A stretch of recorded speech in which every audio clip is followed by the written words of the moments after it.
And you know what happens to people? This is the last thing I'm sharing with you, inshallah ta'ala. There are people who Allah makes many things easy for them. Please listen to this carefully. Allah makes many things easy for them. For some of you, Allah made money easy for you. It's just easy for you. For some of you, confidence is easy. It's no big deal. Other people get nervous, you don't get nervous. For some students of mine, studies are easy. Like I teach Arabic.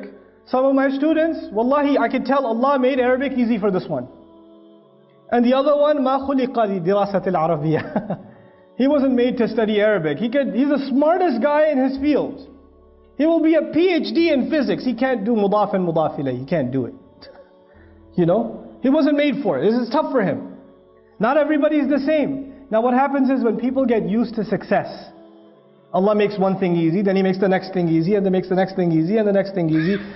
Is everything always going to be easy? No, sometimes you will fail. There's a student who gets used to getting 100 the first time, the second time, the third time, the fourth time, and the fifth time he gets a 50. All of a sudden. And he's used to what? 100. So he said, oh, forget it. I am worthless. Allah is no longer with me. You know, what's the point now? Because you get used to riding so high that one little failure, one setback, and you're just crushed. You are completely crushed. What's the point? I'm dropping out of school. I don't want to do this anymore. I hate this.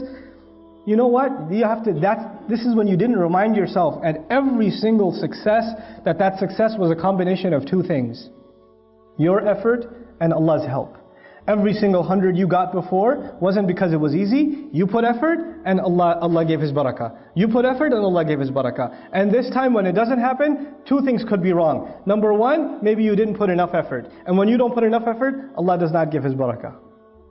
And maybe even if you put effort, Allah decided that He will not give you barakah. Maybe that's better for you. One of my best friends in life used to be a Hindu. And he wanted to go to med school.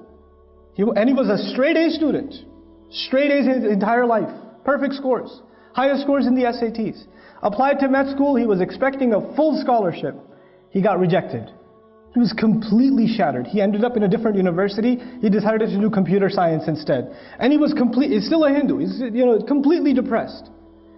Except he met people in his new college, Muslims, who he started hanging out with, and within 2 years he took Shahada. And he looks back now, he goes, thank Allah I didn't make it to med school. When I failed med school, I thought it was the worst thing that ever happened to me. And now I look back at my life and I say, I failed med school, it is the best thing that ever happened to me. You know? His kids are memorizing Quran. Can you imagine? His kids are memorizing Quran. His father, when he became Muslim, they dragged him to, his father got so shocked, he took him to India to beat Hinduism back into him. And he ran away from them, came back. You know? Now his kids are memorizing Quran. Subhanallah. So sometimes we have to have trust in Allah. We get used to riding a high wave, and one little setback comes and we lose our trust in Allah. And then there are others who Allah gives you one difficulty, then He gives you another difficulty, then He gives you another difficulty, and He gives you another difficulty, and you start believing that I will never accomplish anything. My life is just difficult, man. Everything is hard for me. I keep getting fired. I keep failing my tests. I keep doing that. You get depressed. And even this one has to remember that success in this world, everything that happens is a combination of two things. I have to put in my effort, and Allah will make the task easy. I know I said last, but I have 1 minute left. Might as well use it for something. I'll share this last thing with you. There are two parts of this dua so far. It's not even the whole dua. I just wanted to share these two statements with you.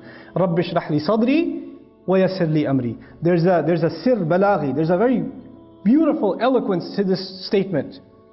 Allah is teaching us that if you have a calm heart, if you have a positive attitude, and you have tawakkul in Allah, and you put your work in, then Allah will make your mission easy. But if you start with the attitude, I know it's not going to work anyway, but I'll try. You already began with a defeated attitude, Allah will not make your task easy for you. You have to come with sharh al-sadr. You have to have an open chest, a positive attitude, belief that Allah will give you success in what you do. And if He doesn't give it to you, well, you're still saying Alhamdulillah. But you don't walk into an effort. You don't start a project. You don't start doing any work. And you begin with saying, I'm probably not going to succeed anyway, given my track record. You don't begin with that attitude. then Allah will not make your job easy for you.